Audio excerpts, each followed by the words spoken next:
Oke.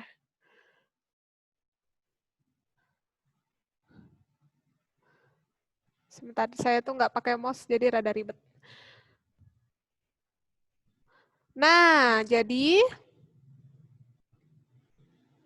pembelajaran hari ini kita masuk ke reaksi redoks. Sebentar. Aduh, nggak pakai mouse, rada susah. Nggak apa-apa. Pembelajaran hari ini kita masuk ke reaksi redoks. Reaksi redoks itu apa? Sebelumnya, biar tahu reaksi redoks itu apa aja sih yang akan dipelajari di materi ini? Kita akan mempelajari apa sih pengertian secara umumnya, konsep redoksnya apa, terus bagaimana penentuan bilangan oksidasi yang merupakan konsep terkini dari redoks, dan kita akan menganalisis reaksi redoks yang terjadi sehari-hari. Ya. Nah, hari ini kita hanya belajar 3 bagian, yaitu pendahuluan, konsep perkembangannya, dan penentuan biloks, dan itu juga nggak semuanya. Sekarang kita akan memahami pendahuluan reaksi redoks. Ya. Pendahuluan reaksi redoks. Kalau ada yang pernah ke Amerika mungkin, atau kita lihat di film-film ya, patung Liberty yang kita lihat sekarang itu warnanya hijau ke biru-biruan seperti ini. Ya. Tapi ternyata pada awal patung Liberty itu berdiri, patung Liberty itu sendiri memiliki warna coklat keemasan. Ya, seiring berjalannya waktu, nih patung itu jadi berubah warna ya. Kenapa bisa berubah warna seperti ini? Karena di patung tersebut terjadi reaksi redoks. Nah, maka dari itu dari abad ke-18 itu, dari fenomena patung Liberty itu, reaksi redoks itu berkembang, diteliti oleh peneliti. Yang pada awalnya memiliki pengertian reaksi redoks itu adalah reaksi pengikatan dan pelepasan oksigen. Ya, tapi namanya ilmu selalu berkembang ya, nggak mungkin di situ-situ aja, jadi ilmu ini berkembang seiring berjalannya waktu. Contoh reaksi redoks yang lainnya adalah ada nih reaksi perkaratan besi dan reaksi pembakaran. Jadi setiap kalian bakar gas di rumah, kalau pakai gas ya kompornya, itu kalian setiap harinya telah melihat reaksi redoks. Nah, sekarang bagaimana sih perkembangan pengertian dari konsep reaksi redoks? Tadi yang sudah saya bilang, pada mulanya reaksi redoks itu adalah reaksi oksidasi dan reduksi sebagai pengikatan dan pelepasan oksigen. Ya, jadi redoks sendiri itu adalah reaksi singkatan di mana terdiri dari reaksi reduksi dan oksidasi. Nah, pengertian reduksi dan oksidasi inilah yang mengalami perkembangan pengertian, perkembangan pemahaman. Yang pertama itu pengikatan dan pelepasan oksigen pengertiannya. Reduksi sendiri adalah reaksi pelepasan oksigen. Ya. Jadi kalau kalian lihat di sini, di reaksi di bawah ini, kita lihat di sini ada HGO, ya. HGO bereaksi membentuk produk Hg dan O2. Lihat, O-nya tadi di sini nempel sama Hg ya. Ternyata lepas sendiri-sendiri, Hg sendiri, O sendiri. Nah, ini disebut pelepasan oksigen yang tadinya berikatan jadi lepas. Sekarang kita lihat nih reaksi di bawah yang ada 2 zatnya. Ya, di kiri ini adalah reaktan, di kanan adalah produk. Ya, reaktannya terdiri dari 2 zat, ada FeO dan CO. Ternyata setelah kita lihat produk ya, lihat FeO-nya hanya berubah jadi FeO-nya menempel ke CO, jadi CO2. Oh, ternyata Fe ini melepaskan oksigen. Berarti reaksi ini adalah reaksi reduksi. Nah, di bawahnya juga ada contoh ya, PbO2, oksigennya lepas. Ya, walaupun dia si Pb-nya masih ada O, tapi lihat yang tadinya oksigennya ada 2, jadi cuma ada 1 ya. Itu tetap termasuk reaksi reduksi, yaitu pelepasan oksigen. Ya. Lalu, Untuk oksidasi sendiri, kalau tadi reduksi itu adalah pelepasan oksigen, oksidasi adalah pengikatan oksigen. Kita lihat di sini, reaktannya ada C dan ada O2. Produknya, lihat, O ini malah bergabung ke C, jadi CO2. Ya, nah diikat O ini ke si unsur C ini, jadi CO2. Inilah yang disebut reaksi oksidasi. Ya.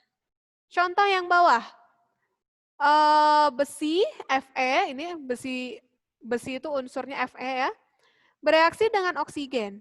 Karena ini adalah oksidasi, maka O ini akan menempel kepada Fe. Aduh, maaf. Jadi reaksinya menjadi, produknya menjadi F2O3. Lihat, O-nya menempel ke Fe. Jadinya reaksi ini merupakan salah satu contoh reaksi oksidasi yang mengikat oksigen. Kalau kita lihat ya, dari reaksi reduksi ini, zat yang menarik oksigen pada reaksi reduksi disebut reduktor. Ya, jadi lihat, yang menarik oksigen. Lihat di sini ya, ini kan FeO jadi Fe. O-nya kemana? Ke si CO ya, karena jadi CO2. Maka dari itu, si CO ini adalah reduktor. Sekali lagi, lihat ini FeO, ini CO. Fe-nya hilang si O-nya. Nempel kemana? Nempel ke CO. Ya, berarti CO ini merupakan reduktor. Sama halnya seperti di oksidasi. Sumber oksigen pada reaksi itu disebut sebagai oksidator. Berarti, lihat, maaf. Si OO ini merupakan oksidator karena dia merupakan sumber oksigen. Ya, reaksi oksidasi yang harus kalian hafal di luar kepala ya. Jadi kalian mengenal reaksi ini, kalian langsung ngeh kalau ini adalah reaksi oksidasi. Contoh dari reaksi oksidasi ini adalah reaksi perkaratan besi, ya, dan reaksi pembakaran, kayak yang dua contoh di depan tadi ya. Nah itu, perkaratan besi dan reaksi pembakaran itu adalah pengikatan oksigen. Ciri dari reaksi pembakaran bisa kalian lihat di sini, ditambah dengan O2. Ya, reaksi pembakaran ini contohnya yang ini nih. C plus O2 menjadi CO2, ini adalah reaksi pembakaran. Kalau perkaratan besi yang mana? Yang bawahnya ini ya. Jadi yang reaksi satu itu reaksi pembakaran, reaksi ketiga itu adalah reaksi perkaratan besi. Sok, saya kasih 1 menit kalau ada yang mau nulis. Sebelum saya maju ke slide selanjutnya, boleh sambil ditanya.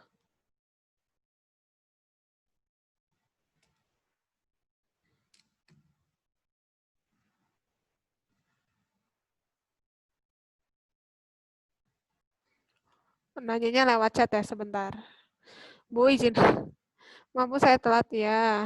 Kalau yang HGO itu reduktornya yang mana? Siapa yang nanya? Brandon. Oke, Brandon. Kalau HGO, kita lihat di sini ya. HGO ini dia hanya ada satu zat di reaktornya. Ya berarti dia nggak ada reduktor kalau seperti itu. Jadi ketika ada sebutan reduktor oksidator itu hanya berlaku pada reaksi yang reaktan itu yang di sebelah kiri ya, ada 2 zat.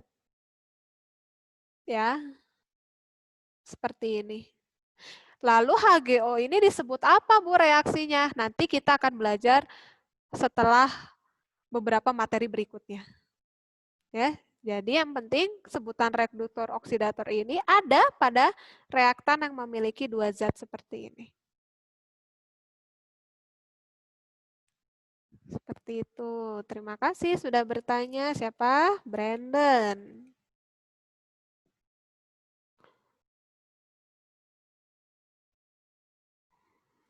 Nyimpan poin ya, Brandon.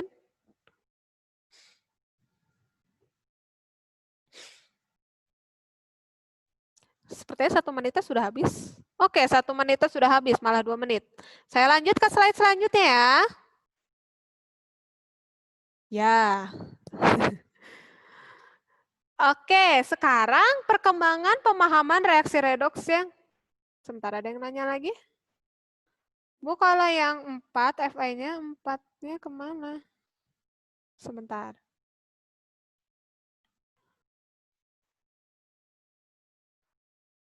Oh, ini. Ini kan 4 FE ya, Nasnin ya. Lihat. Tadinya reaksi ini tuh nggak ada koefisien di depannya. Nah, tetapi seperti yang kita pahami di sebelumnya, jumlah unsur di sebelah kiri itu harus sama dengan jumlah unsur di sebelah kanan. Jadinya harus saya kalikan koefisien di depan sini. Tapi tenang, untuk sekarang kalian tidak harus membuat koefisien ini sendiri. Ini baru kita belajar di bab selanjutnya. Jadi, si koefisien ini, angka 4 ini yang ditanya nama Nasnin, 432 pasti langsung saya kasih di soal. Ya, jadi nggak perlu takut membuat koefisien di depan ini sendiri. Nanti kita belajar di bab selanjutnya ya. Terima kasih Nasnin. Sekarang kita belajar perkembangan reaksi redoks yang kedua, yaitu ada pemahaman di mana oksidasi reduksi itu adalah reaksi sebagai pengikatan dan penerimaan elektron. Ya, perkembangan reaksi redoks yang kedua ini umumnya menjelaskan mengenai pembentukan senyawa ion.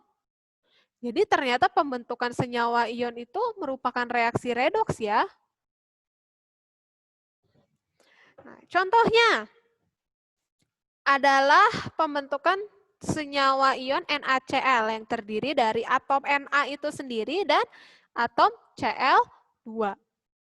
Ya. Kenapa Bu ini Cl2? Nah, ini sambil berjalan ya pemahamannya, golongan 7 itu, ini 6, 7 itu pasti merupakan molekul diatomik atau 2 unsur. Ya, jadi nggak mungkin ada Cl aja, tapi adanya Cl2 seperti ini.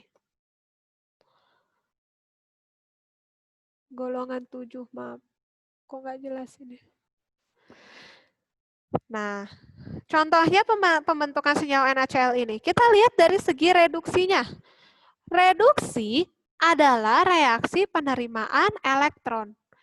Nah, yang menerima elektron itu bukan logam ya. Yang menerima elektron itu adalah golongan 5, 6, 7. Ya, jadi di sini masih harus ingat bagaimana pembentukan senyawa ion. Jadi yang menerima elektron ini adalah si atom Cl ini. Dia menerima elektron, 1 elektron. Kenapa 1? Ingat, Cl itu golongan 7. Supaya oktet dia hanya perlu 1 elektron. Sehingga dia membentuk ion Cl-. Nah, penerimaan elektron, yang dimaksud penerimaan elektron ini adalah elektronnya ada di sebelah kiri atau ada di reaktan. Lihat, ternyata si atom ini menerima elektron. Jadi si Cl ini mengalami reaksi reduksi. Sekarang kalau kita lihat dari reaksi oksidasinya. Pemahaman oksidasi itu adalah reaksi pelepasan elektron. Kalau kita lihat dari reaksi ini, mana yang mengalami pelepasan elektron? Harus hafal di luar kepala, yaitu adalah unsur-unsur logam. Unsur logamnya adalah Na. Ya. Melepas elektron berapa? Na itu kan golongan 1 ya, jadi melepas elektronnya hanya 1. Ya. Jadinya Na plus elektron. Nah, lihat, di sini kan pelepasan elektron ya. Pelepasan elektron itu berarti elektronnya ada di sebelah kanan atau di produk. Itu. Sekarang gimana kalau saya melihat reaksi redoks menurut pemahaman elektron ini ketika reaksinya seperti ini. Lihat ya. Bentar. Saya tuliskan dulu reaksinya.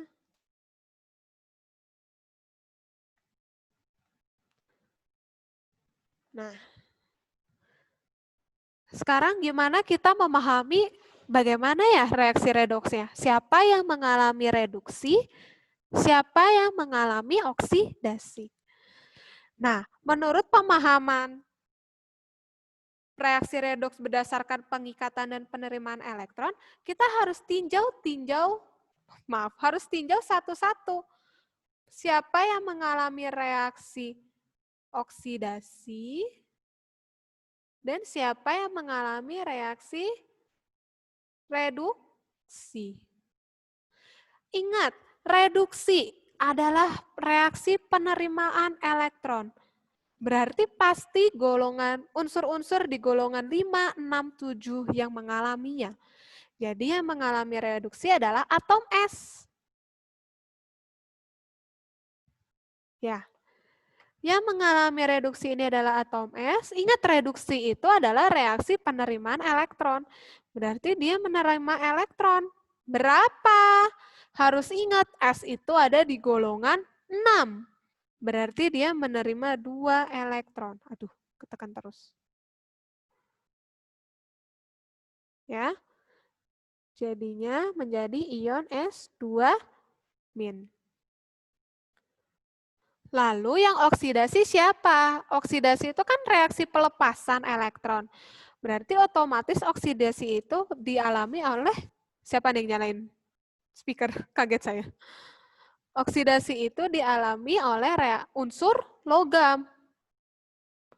Ya, ingat dia melepaskan elektron. Ya. Berapa? Ca ini kan ada di golongan 2. Berarti dia membentuk ion 2+ dan melepaskan 2 elektron. Berarti dari reaksi ini ya bisa kita analisis bahwa si S ini mengalami reduksi dan si Ca ini mengalami oksidasi. Ya. Nah, dari reaksi ini juga kita bisa tentukan siapa reduktor, siapa oksidatornya. Ya. Bentar, saya ganti warna dulu. Lihat, reduktor itu kalau di pemahaman ini, ya lihat ini kan S-nya mengalami reduksi ya. Nah, S ini mengalami reduksi karena ada unsur zat lainnya. Siapa unsur zat lainnya selain si S ini? Si Ca. Si Ca inilah yang membuat S ini mengalami reduksi. Jadi reduktornya di reaksi itu adalah si S. Sekarang oksidatornya. Yang mengalami oksidasi siapa? Si Ca ya. Siapa sih unsur yang membuat si Ca ini jadi oksidasi? Tentunya si yang bereaksi bersama Ca, yaitu si S ya. Maaf, saya ulangi ya, reduktornya bukan S.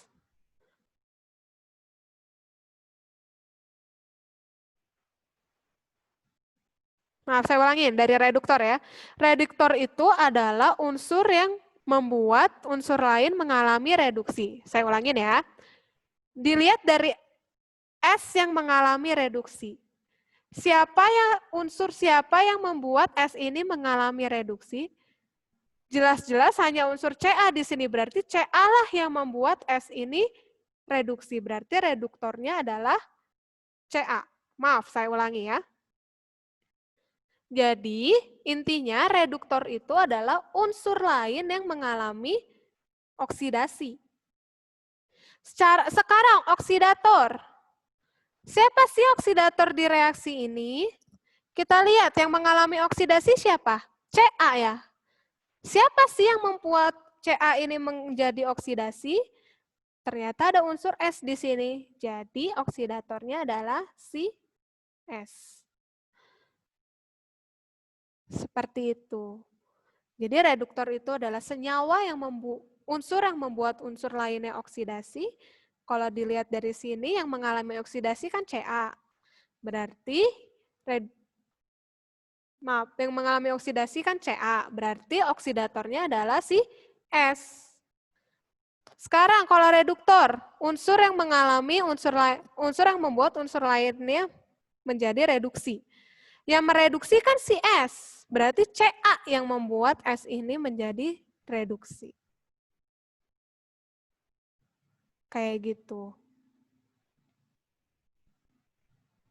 Sebelumnya ada pertanyaan, sambil kalian boleh tulis di catatan kalian.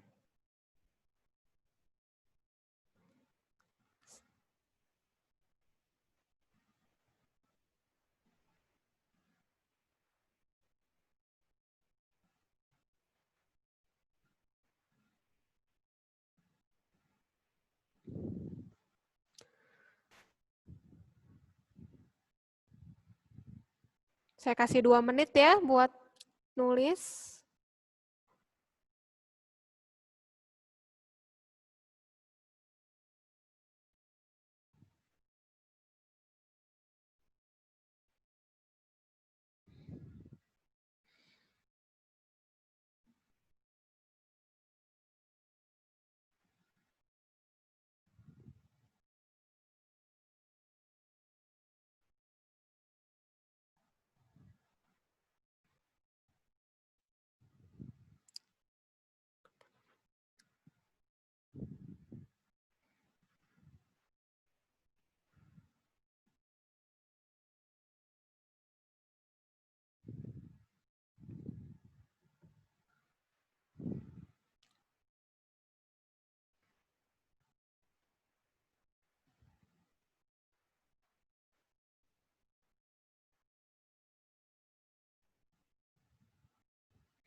Di sini saya kasih tambahan.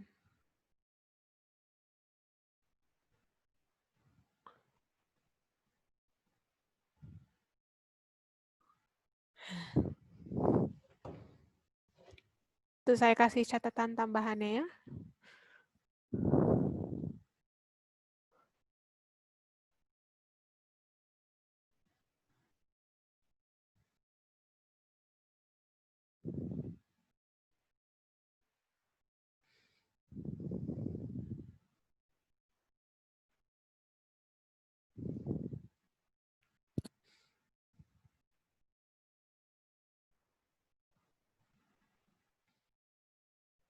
Oke, saya lanjut ya.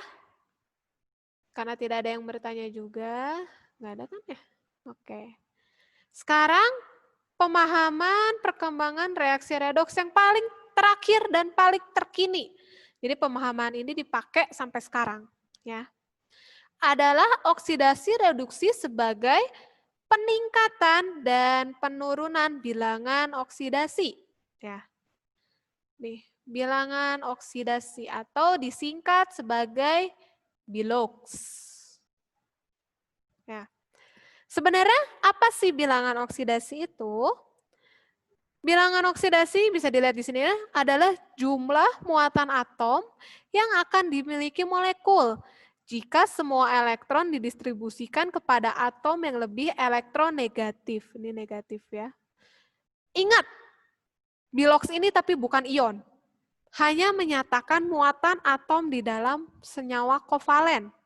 Senyawa ion juga bisa, tapi ini dikhususkan bilox ini pemahamannya ada karena untuk menjelaskan reaksi bilox di kovalen. Jadi contohnya senyawa HF. Kalau kalian masih ingat tentang elektronegativitas di sistem periodik unsur, F itu lebih elektronegatif ya. Maksudnya apa? Lebih elektronegatif itu berarti elektron-elektron di ikatan ini lebih suka berdekatan dengan F. Jadi yang sebenarnya seperti ini elektronnya, Ya. Ternyata karena F lebih elektronegatif, elektron yang punya H ini lebih cenderung ke atom F. Walaupun si elektron ini masih punya si H. Tapi dia condong ke arah F. Kenapa? Karena F itu elektronegativitasnya lebih tinggi. Otomatis F itu kebanyakan elektron kan jadinya. Kebanyakan elektron sehingga membuat dia menjadi bermuatan negatif. Ya. Sehingga atom H-nya memiliki muatan positif. Ini kenapa bisa negatif 1, bisa positif 1? Akan kita pahami lebih dalam di materi selanjutnya. Jadi,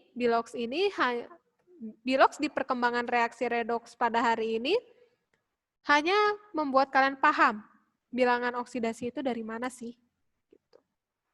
Saya ambil contoh lain, air ya, H2O. Ya. Elektron-elektronnya ternyata lebih condong ke O, karena O lebih elektronegatif. Sehingga bilangan oksidasi O itu menjadi -2. Maaf. Ini kenapa tidak ini ya? -2 ya O-nya ini.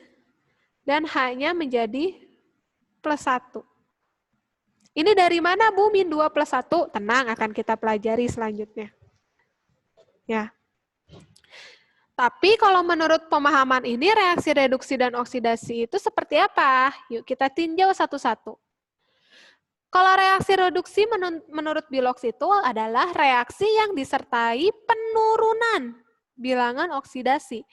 Jadi kalau direduksi itu mengalami penurunan Bilox. Kita lihat di sini. Cl2, tadi kan atom Cl ini dia mengalami reduksi ya. Nah, kalau menurut Bilox itu gimana sih? Cl2 plus elektron jadi Cl-. Ternyata Cl- ini memiliki Bilox -1. Sementara Cl2 ini hanya 0. Bisa kita lihat di sini jumlah angkanya turun ya, yang tadinya 0 menjadi -1. Nah, ini yang disebut penurunan Bilox. Jadinya reaksi ini disebut reaksi reduksi. Ya. Sekarang kalau yang reaksi oksidasi seperti apa? Reaksi yang disertai dengan kenaikan. Kalau tadi penurunan, ini kenaikan kalau oksidasi.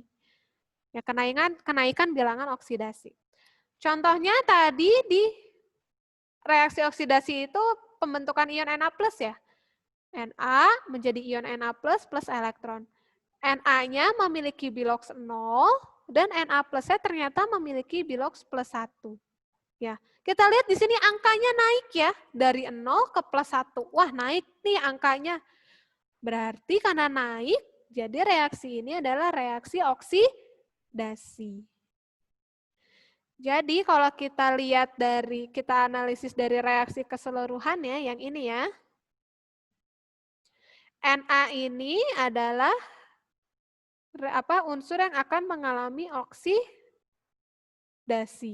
Maaf, saya tulis lagi aja di sini ya. Nggak cukup ternyata di situ.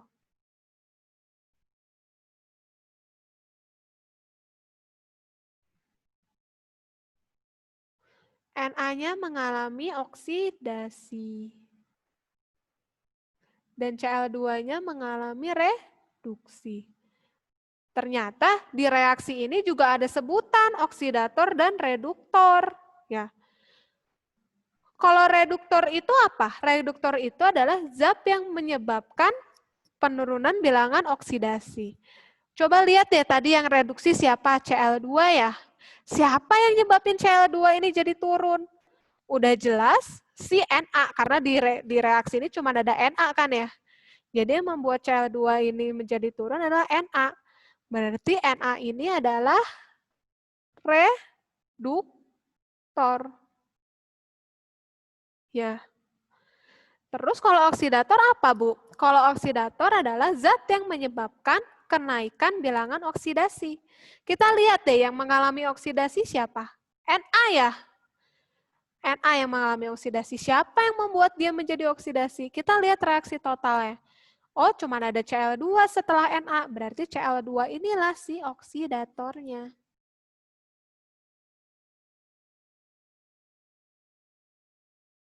Seperti itu. Ya. Jadi di sini kalian harus paham, reduksi itu adalah penurunan bilox, oksidasi adalah kenaikan bilox atau bilangan oksidasi. Ini harus saya istirahat, tapi saya bablas ya, sampai 9.20-an.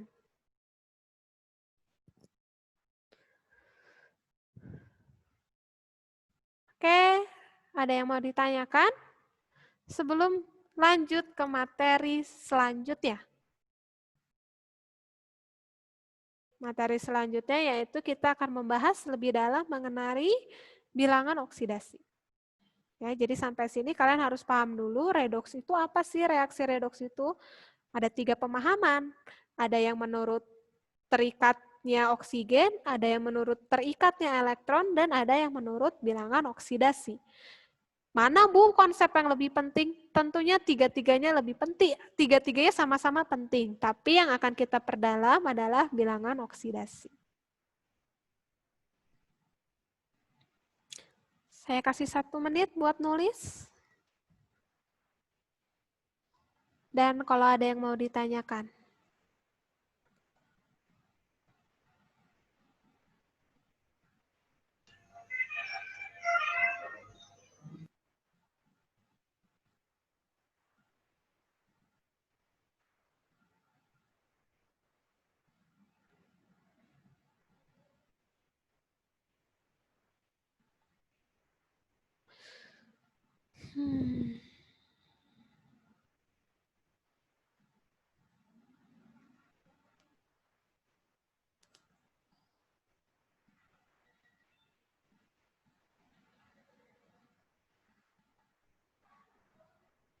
Dingin. Oke, sudah 1 menit. Saya lanjut ya. Nah, tada, seperti saya bilang, di setiap pertemuan akan ada latihan. Latihannya sebenarnya ini hanya 1 soal, tapi bercabang 5. Jadi yang nomor 1 ini, nyatakan mana proses yang tergolong oksidasi, reduksi, atau yang mengalami keduanya. Ya, tadi kan kita sudah belajar di sebelumnya yang mengalami keduanya itu seperti apa. Dan yang oksidasi dan reduksi saja yang seperti apa. Kalian tentukan dari 1, 2, 3, 4, 5, 6 reaksi ini. Contoh deh yang A ya. A, lihat di sini ada C plus O2 menjadi CO2. Oh, lihat tadi kita udah belajar pengikatan oksigen. Ya, konsep redoks berdasarkan pengikatan oksigen. Kalau ternyata ada oksigen yang diikat ke unsur lain, nih lihat, diikat ya oksigennya ke C, berarti ini adalah reaksi oksidasi. Seperti itu. Ya. Nah, yang nomor 2 ada sedikit pergantian, bukan pergantian, apa ya? Ralat dari PPT yang udah saya share ke kalian. Jadi berdasarkan soal nomor 1, tentukan unsur yang merupakan oksidator dan reduktor, kecuali yang C ya. Kecuali yang C, kan tadi saya udah bilang. C dan D, maaf, C dan D. Tadi saya udah bilang, oksidator dan reduktor itu berlaku ketika ada 2 zat di dalam reaktan. Jadi yang kalian tentukan itu hanya A, B, E, dan F. Seperti itu. Ya. Dan sebelum saya lanjut, pembahasan portofolio 1 dan 2 sudah saya share tadi pagi ke grup kalian. Itu ada PDF-nya. Dan jawaban yang benarnya di situ. Ya. Portofolio 2 akan saya periksa setelah ini. Oke, sekarang materi yang paling susah dan paling inti dari bab ini, yaitu penentuan bilangan oksidasi unsur dalam senyawa kovalen dan ion. Ya. Penentuan biloks dalam senyawa. Jadi setiap unsur dalam senyawa memiliki bilangan oksidasi yang berbeda. Jadi ketika saya tadi punya senyawa air atau H2O, Bilox O dan bilox H ini berbeda. Ya. Bagaimana Bu kita menentukan bilox? Kurang lebih ada 7 aturan. Dan aturan ini sudah saya susun menurut prioritasnya. Ya, jadi nomor 1 nih kan, ini nomor 1 berarti ini prioritas utama. Ketika kalian melihat suatu senyawa, kalian harus menentukan bilox berdasarkan prioritas-prioritas ini. Ya, jadi kalau kalian ada sumber lain, saya nggak ngerti sumber lain itu udah urut belum menentukannya, tapi yang saya susun ini sudah sesuai prioritas penyusunan penentuan unsur bilox. Prioritas yang pertama, semua unsur bebas mempunyai bilangan oksidasi sama dengan 0. Tadi kalau kalian lihat ya, Na, maaf, ketekan lagi. Na itu kan menjadi Na plus dan E. Tadi kalau kalian lihat di slide sebelumnya, Na itu biloxnya 0 dan plus 1. Ini yang dimaksud dengan unsur bebas mempunyai bilangan oksidasi sama dengan 0. Ya. Terus ada Cl2 tadi ya. Cl2 plus plus elektron jadinya Cl-. Kalau kalian perhatikan tadi di slide selanjutnya, sebelumnya Cl2 itu biloxnya 0, Cl- itu 1. Lah Bu, kenapa Cl2 0? Kan dia bukan unsur. Nah, molekul-molekul diatomik atau yang seperti ini, O2, Cl2, I2, H2, ya yang diatomik seperti ini, molekul yang punya 2 unsur seperti ini, dia termasuk unsur bebas yang bilangan oksidasinya sama dengan 0. Tuh ya. Jadi kalau kalian ketemu unsur bebas kayak nitrogen aja, ini 0 biloxnya. Kita lanjut ke pemahaman yang kedua. Ya, fluorin atau unsur golongan 7 mempunyai elektronegativitas terbesar sehingga biloxnya sama dengan -1. Tapi ingat, nomor 2 ini sudah berlaku dalam senyawa. Jadi ketika saya hanya punya F2, dia ini biloxnya 0 karena dia unsur bebas. Ya, tetapi ketika saya punya HF, ya, ketika saya punya HF, ternyata F ini dia pasti bilangan oksidasinya sama dengan -1. Seperti itu. Contoh lainnya, saya punya Ki. Ya, ketika kalian menentukan bilox ini, bilox unsur setiap senyawa ini, kalian harus memperhatikan prioritas yang udah saya kasih. Ya. Prioritas yang pertama, unsur bebas mempunyai bilangan oksidasi 0. Ternyata ini bukan unsur bebas Ki ini. Jadi nggak ada yang 0. Yang kedua, golongan 7 mempunyai elektronegativitas terbesar sehingga biloxnya sama dengan -1.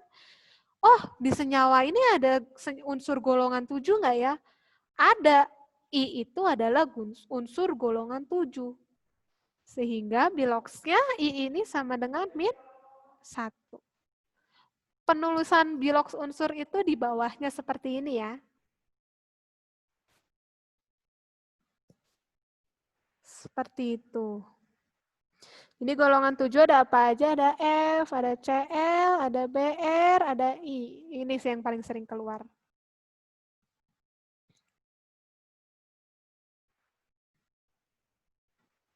Sebelum lanjut, boleh dicatat dulu 1 menit.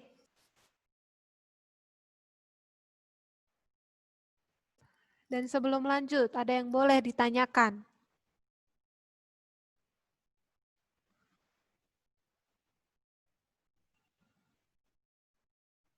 Kita 7 ya, si penentuan biloxnya, ini baru 2. Masih panjang perjalanan, Bung. Oh, bukan 7, maaf. 8 langkah dalam menentukan bilox.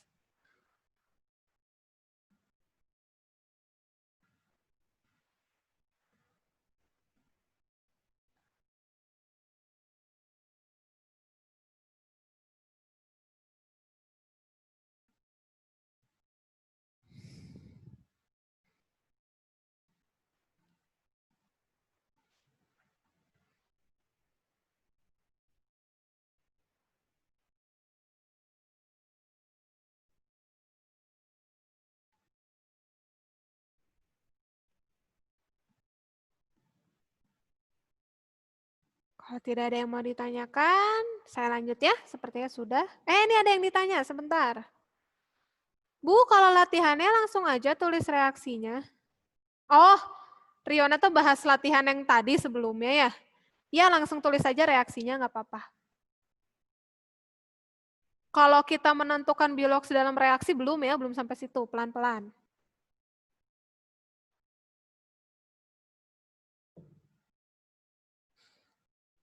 Oke, saya lanjut ya. Oke. Sekarang prioritas yang ketiga. Bilangan oksidasi unsur logam selalu bertanda positif. Ya. Jadi NaCl itu biloxnya, si Na-nya pasti positif. Mg dia golongan 2, dia logam, dia pasti positif biloxnya. Al juga pasti positif. Positifnya positif berapa? Sesuai dengan golongannya. Jadi kalau dia golongan 1, dia menjadi biloxnya adalah +1. Kalau golongan 2, ini A ya semuanya ya. Dia biloxnya +2, tetapi kalau dia golongan 3A, dia biloxnya +3. Atau bisa juga sesuai dengan pembentukan ionnya. Ya, terserah kalian pemahamannya gimana. Kameranya hilang sebentar. Kamera saya nggak connect, nggak apa-apa ya. Keputus dan nggak tahu lagi caranya. Mohon maaf kalau kamera saya keputus. Nah, lihat, kita perhatikan lagi. Nomor 3 ini berlaku dalam, jadi mulai nomor 2 tadi, penentuan biloxnya sudah berlaku dalam senyawa ya. Jadi ketika saya punya Na mah biloxnya 0. Tapi ketika saya punya Na dalam NaCl, dia biloxnya Na-nya menjadi +1. Seperti itu. Ya. Sekarang kalau saya punya contoh tadi, contohnya Ki, saya ingin menentukan biloxnya, senyawa unsur, saya ingin menentukan bilox unsur dari senyawa Ki ini. Saya ingin tahu bilox I-nya berapa, saya ingin tahu bilox K-nya berapa. Ya, gimana Bu nentuinnya? Nentuinnya bisa kalian ingat-ingat prioritas yang udah saya kasih. Yang pertama, unsur bebas itu biloxnya 0. Ya. Yang kedua, golongan 7 memiliki bilox -1. Kita lihat dari senyawa ini ada unsur golongan 7, oh ada, berarti I. I itu -1. Kita lihat prioritas yang ketiga. Prioritas yang ketiga adalah apa? Bukan K. Golongan logam atau golongan 1, 2, 3 memiliki bilox positif sesuai dengan ion atau golongannya. K itu logam golongan 1, berarti dia memiliki bilox +1. Gitu. Jadi mana yang kalian prioritasin dulu cari kalau mau mencari bilox dari 2 unsur dalam senyawa ini? I dulu yang kalian cari, baru K. Itu. Sekarang yang keempat, bilangan oksidasi suatu unsur dalam ion tunggal akan sama dengan muatannya. Contohnya kalau saya punya ion Fe2+, ya udah, biloxnya sama dengan +2. Hati-hati penulisan ion. Kemarin di portofolio 1 banyak banget kalian yang salah nulis ionnya. Padahal udah bener reaksinya. Kalian nulisnya malah jadi Fe plus 2. Bukan seperti itu. Kalau mau menulis ion, kita tulis angkanya dulu. Baru kalau ditanya bilox atau muatan, ya, ini kenapa miring-miring? Bilox atau muatannya baru plus 2. Hati-hati jangan tertukar. Kalau sekalinya salah, ya akan saya salahkan. Nggak ada nilai setengah atau nilai berapa. Ya. Lihat ada contoh lain, ada ion mangan plus, ya, Mn plus. Biloxnya sesuai dengan ionnya, muatan ionnya plus apa? Plus 1 ya, berarti biloxnya plus 1. Sama kayak contoh tadi, reaksi yang ini, Na menjadi ion Na plus. Di sini ada ion Na plus, berarti biloxnya akan sama dengan muatan ionnya, berarti plus 1. Ketika saya punya ion Al3+, ya udah, biloxnya sama dengan plus 3. Seperti itu. Hari ini kita belajar 4 langkah terlebih dahulu. Dan tenang, dari 4 langkah ini nggak ada latihannya. Jadi latihannya hanya yang sebelumnya, ya. Tetapi 4 langkah ini perlu saya beritahu untuk dasar pemahaman penentuan bilox unsur dalam senyawa pada tahap-tahap selanjutnya. Jadi minggu depan kita akan lanjut 4 penentuan selanjutnya dan langsung dilanjut latihan. Sebelumnya ada yang mau ditanyakan? Sambil ditulis ya, catatan di PPT-nya.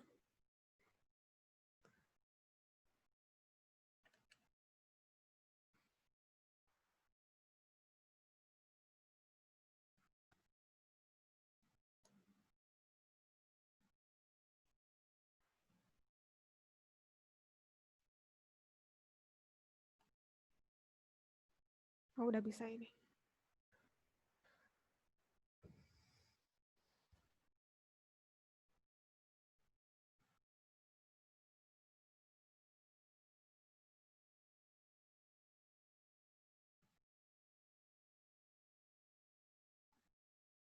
Sunyi, senyap. Tambahin deh ya, karena sunyi senyap latihannya. Atau nggak apa-apa lah, ini dulu aja. Ini nggak usah. Jadi semoga kalian paham bagaimana menentukan bilox unsur dalam senyawa. Ini sudah saya susun menurut prioritasnya. Ya. Jadi kalau kalian dapat sumber sumber materi dari luar gitu, ya saya nggak tahu ya itu nyusunnya gimana. Saya udah buat ini sesuai dengan prioritasnya. Oke, ada pertanyaan akhirnya. Jadi kalau golongan 4A berarti itu plus 4 kecuali golongan 7A. Nah, Brandon, kita belum sampai ke penentuan bilox golongan lainnya. Nanti kamu bakal tahu bilox dari unsur golongan 4A di langkah ke-5. Jadi minggu depan. Ya. Nggak akan saya kasih tahu hari ini karena nanti takutnya tambah pusing. Jadi kalian sampai segini aja dulu. Kalau yang ditanya Brandon ini, kalau kalian lihat ya, golongan 4A itu berarti berapa Bu biloxnya? Kita akan tahu minggu depan. Ya, ada syarat penentuan yang akan yang menjadi dasar kita supaya tahu berapa bilox golongan ini. Bu, kalau Na kan golongan 1, kenapa dia biloxnya 0, Bu? Pertanyaan dari Adelia. Bu, Na kan golongan 1, kenapa dia biloxnya 0? Nah, Adelia, tadi kita lihat ini kenapa tidak mau pindah? Di penentuan bilox prioritas pertama, unsur bebas biloxnya sama dengan 0. Ya. Sekarang apa sih perbedaan nomor 1 dan nomor 3? Bilangan oksidasi unsur logam selalu bertanda positif. Nomor 3 ini berlaku dalam senyawa. Jadi ketika saya punya atom Na dan saya punya atom NaCl, Na ini beda biloxnya. Ya. Menentukan biloxnya gimana? Ingat prioritas pertama, unsur bebas biloxnya 0. Na ini adalah atom unsur bebas. Dia apa sih maksudnya unsur bebas tuh, Ibu? Tidak terikat dengan atom lainnya. Itu unsur bebas itu. Na ini independen sendiri, berarti dia bilox unsur bebas yang sama dengan 0. Sekarang kalau Na di sini sudah terikat dengan Cl, berarti dia sudah membentuk senyawa. Biloxnya otomatis bukan 0 lagi karena Na di sini bukan unsur bebas. Ya, berarti berapa Bu biloxnya? Kita urutin prioritasnya. Yang kedua itu adalah apa? Senyawa unsur-unsur di golongan 7 memiliki bilox negatif 1. Oh, di sini ada Cl. Cl ini menjadi min 1. Ya. Terus prioritas yang ketiga, oh ternyata bilox unsur logam sama dengan positif jika di dalam senyawa. Oh ini Na ini logam nih, tapi sudah terikat dengan Cl. Sudah membentuk senyawa. Berarti dia bertanda positif. Positif berapa? Sesuai golongannya, yaitu positif 1. Ya. Jadi perlu ditekankan nomor 2 dan nomor 3 ini adalah bilox unsur yang sudah terikat di dalam senyawa. Seperti itu Adelia. Apakah paham?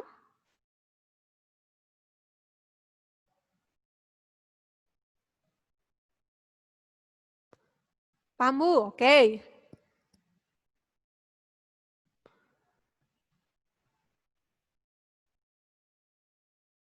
Ada lagi pertanyaan. Bu, apakah unsur-unsur gas mulia ada kemungkinan melakukan reaksi redoks? Ada, tapi di SMA ini nggak dipelajari ya. Tapi kemungkinan ada. Tapi tenang, tidak akan ditanya. Seperti itu. Ya. Bu, apakah gas mulia ini bisa unsur-unsurnya ditentukan biloxnya? Tentu bisa, tapi langkahnya di minggu depan ya. Supaya nggak pusing kalian nih.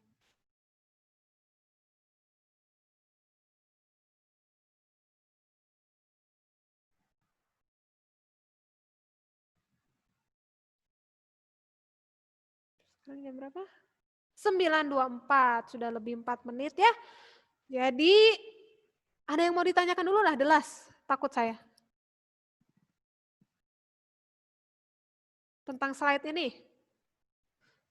Yaudah sambil nunggu daripada menunggu-nunggu, ada yang mau ditanyakan nggak dari latihan elektrolit kemarin?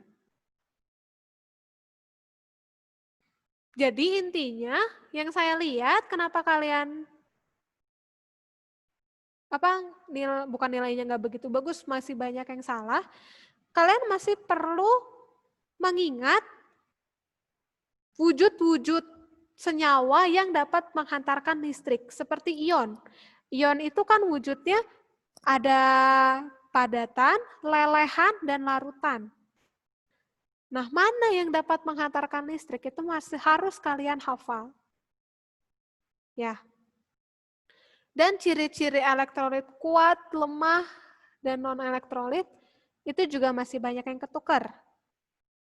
Dan yang paling fatal adalah kalian masih nggak paham bagaimana teori ion yang bergerak bebas di dalam air. Kalian melupakan kalau ya udah larutan elektrolit itu menghantarkan listrik. Tapi kalian tidak memahami kenapa bisa menghantarkan listrik. Karena ada ion-ion yang bergerak bebas di dalamnya. Senyawa apa saja yang dapat bergerak bebas di dalamnya, itu yang suka kalian lupa. Ingat ada garam, ada asam, ada basa. Ya, jadi jangan lupakan teori ion yang bergerak bebas. Seperti itu. Dan rumus alfa juga suka ada yang salah. Ingat ya, rumus alfa itu jumlah zat yang terurai dibagi dengan jumlah zat mula-mula. Gitu. Dan kalau kalian lihat, saya udah ngasih beberapa contoh soal AKM, Assessment Kompetensi Minimum. Ya, 2 nomor. Dan itu di nomor 2, yang nomor 16 itu masih banyak yang salah. Jadi nanti pengganti UN tuh soal-soalnya seperti itu ya. Bagaimana kemampuan membaca kalian? Baik atau enggak? Kalau saya bilang masih kurang baik karena di nomor 16 masih banyak yang salah. Cuman beberapa orang yang benar nomor 16. Jadi nomor 16 itu pertanyaannya adalah manakah pernyataan yang tepat di bawah ini sesuai dengan bacaan di atas. Ya. Kalian masih kurang bisa menginterpretasi suatu pernyataan. Apakah interpretasi itu sesuai bacaan atau tidak. Tapi nggak apa-apa. Selama belajar sama saya akan saya bantu supaya kalian bisa memahami soal AKM. Seperti itu.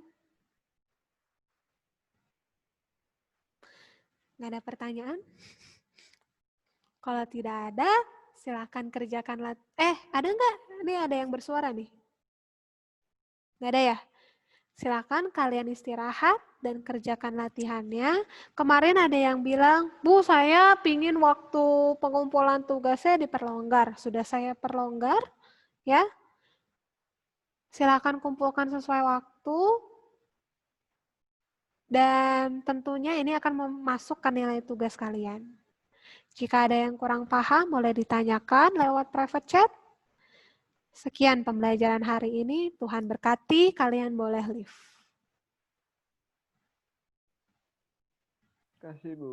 Iya. Terima kasih, Bu. Oke. Makasih, Bu. Nah gitu ya ngomong. Saya kayak ngomong sama benda mati. Terima kasih, Bu. Iya, sama-sama. Kalau ada yang masih mau nanya, boleh.